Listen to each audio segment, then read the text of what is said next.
What we were saying had to do with the style of attachment relationships that the baby has with the parents, with the most important attachment figures in the first years of life. A very important issue is that the behavior style of the mother or of the primary giver has to do with their availability and how appropriate their responses are in regards to the child's needs.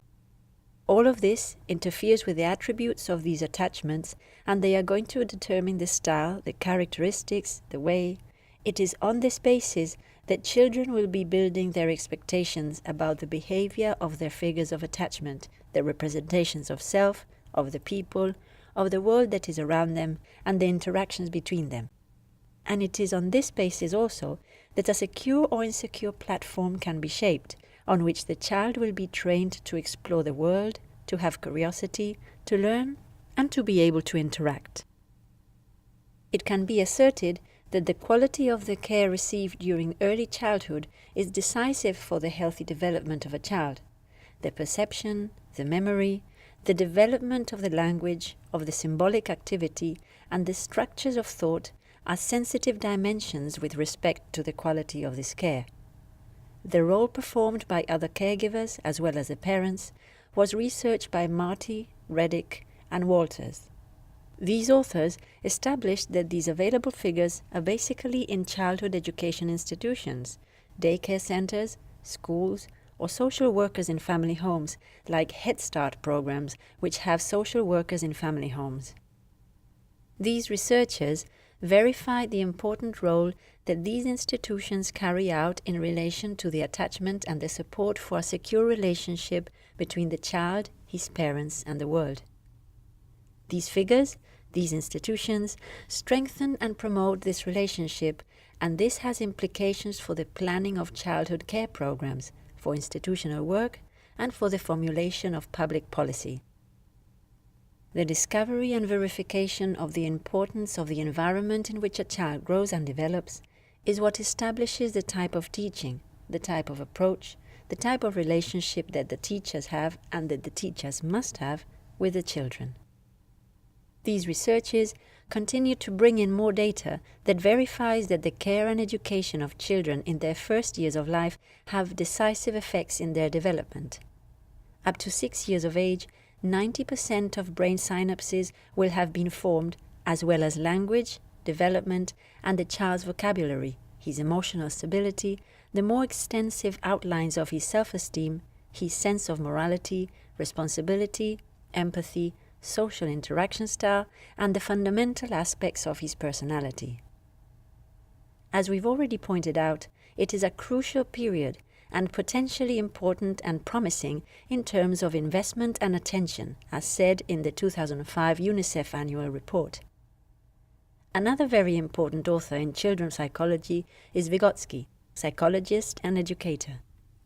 Vygotsky, together with Piaget, who developed the theory of learning and the discoveries of neuroscience about children's cerebral brain development, Bowlby's theory about affective links, and the contributions of another English psychiatrist, Winnicott, who worked extensively on the importance of the environment and of the functions performed by the maternal and paternal figures, these authors laid the foundations for these new developments that still support that the importance of the environment, the functions performed by the first figures of attachment, will mark and determine in a striking way the child's future. Insofar as development is conceived as a complex process, it is necessary to consider its many dimensions. The contributions of the cultural historical model inspired by Vygotsky teach us that the child must be considered fundamentally as a social being and that his development is organized in and by interpersonal relationships. For example, the neuropsychosocial development of the child is transformed by his social interactions, by the amount and quality of the stimuli received, and by the number of interactions in which the child participates. The connection network between neurons multiplies exponentially during the first years of life, and this development is not unrelated to the care and the stimuli received by the child. Therefore, in this understanding, the child's development is considered as a social construction in which the interpersonal biological aspects come into play, as well as the educational aspects, the living conditions, the work of the family or the kind of family organization, and also the worldview of child development by technicians and managers, physicians and teachers among them, involved in this development, and the political figures that intervene in the destiny that children in certain places may have. Vygotsky understood that the origin of the changes that happen to man throughout his development is found in society, in culture, and in his history. At birth, the child is integrated into a history and a culture, the history and culture of his close and distant ancestors that are established as references, the most important references in the construction of his development. Throughout this construction, experience, habits, abilities, values, and the language of those who interact with the child in his family group are present. For Vygotsky, the child is not only active but interactive, because he builds knowledge and he is built through interpersonal relationships, and in the exchange with other subjects and with himself, knowledge, roles, and social functions are internalized, which allows the formation of one's own conscience. But it should be emphasized that the child is not seen as passive in this conception. He isn't just a simple receiver of knowledge. He actively participates in it. To Vygotsky, the child actively participates in the construction of his development, of his own culture and history, modifying himself and provoking transformations in the other subjects that act with him. Among the important contributions of this theorist, we can highlight the vision of the development process, which he conceives not as an individual phenomenon predetermined by the inherent traits of the child's temperament and personality, but as an interactive process in continuous interconnection with the environment and his significant figures and in constant movement. This being so, what makes a child as well as what is done with a child will be of decisive importance in his formation. Consequently, programs dedicated to intervene early in the advancement of this development, like for example, child development and intervention programs, have many opportunities to achieve successful results because the child in his first years of life is in a process of continuous change.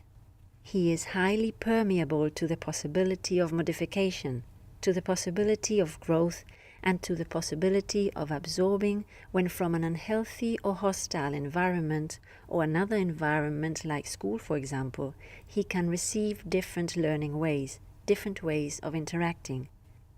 If the necessary requirements for him to establish secure and reliable attachment relationships are not found in his home or in his family environment, many times the school takes that place.